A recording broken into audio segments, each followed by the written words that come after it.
All right, let's get more on this now. We are joined by Saeed Abdalla, a journalist and spokesperson for the Sudanese Solidarity Group in South Africa. Very good evening to you. Thanks very much for joining us here on SABC News, Saeed. Thank you for having me.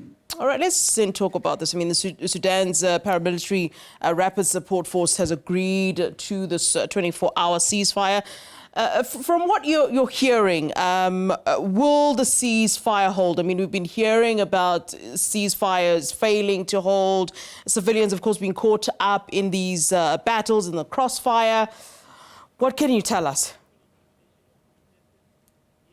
I think they made a use of it to evacuate the Egyptian soldiers, those who stuck in the Marawi airport, which is about 300 kilometers or more far from the Khartoum, in the north part of the country. Otherwise, it's unlikely to work based on the events of yesterday. Shortly after the ceasefire announcement, we saw crossfire escalated, and the fighting was worse even before this truce. Yeah. I want to talk about, what the root cause, what's at the heart of the conflict, and what do we know of the paramilitary RSF at this point? I think that there was a political process that was ongoing in order for all parties to get to an agreement to the interim era, which was supposed to be signed by the beginning of this month.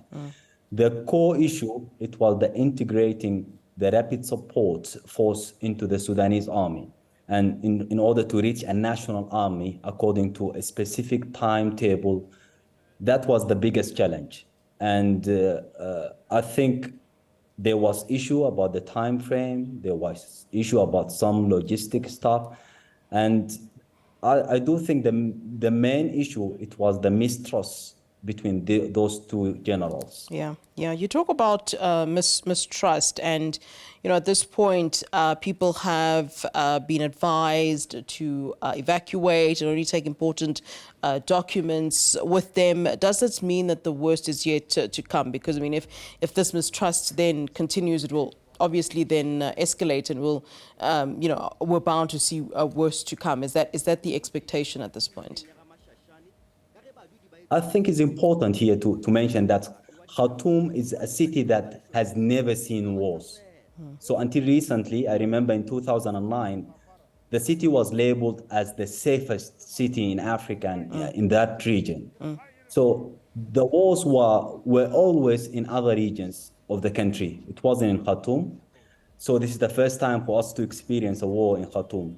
So people and all of us, we are so distressed. People are trapped in their homes. They cannot leave their homes now. This is day number 5. The country, like a lot of homes, are running out of water, electricity, phone batteries dying. They cannot communicate with each other. And there are people missing. This might lead to more dire humanitarian crisis. Yeah. I want to talk about this humanitarian crisis, which the UN has also touched on, which is, also now touching on the violation of international laws, where we're seeing attacks on hospitals, we're seeing attacks on health professionals in general.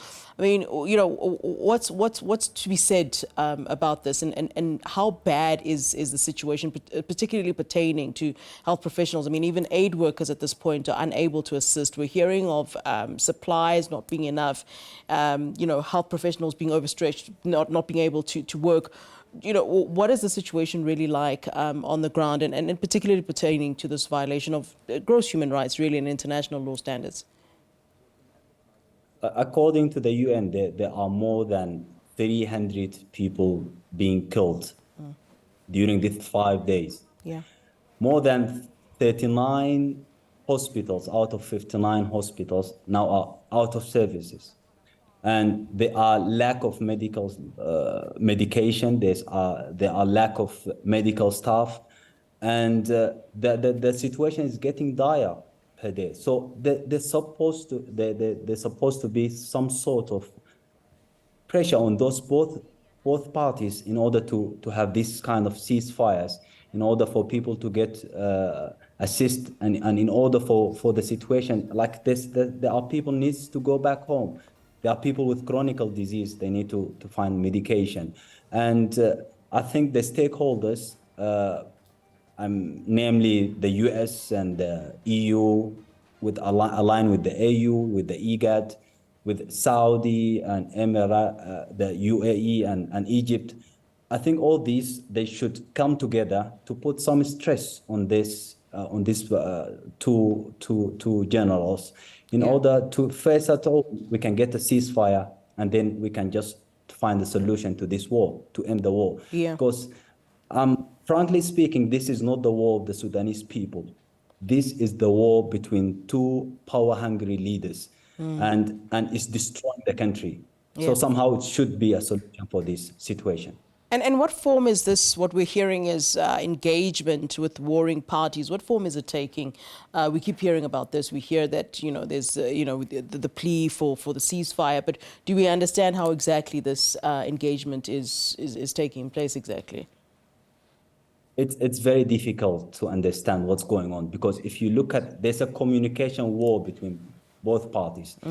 The RSF can claim that they are dominate an airport or a vital institution, and then after a few hours you find that the militaries bring statements and say like, we are the one now who in control of this place. So it's difficult to tell what's exactly going on the ground, because there's some sort of contradiction between both parties.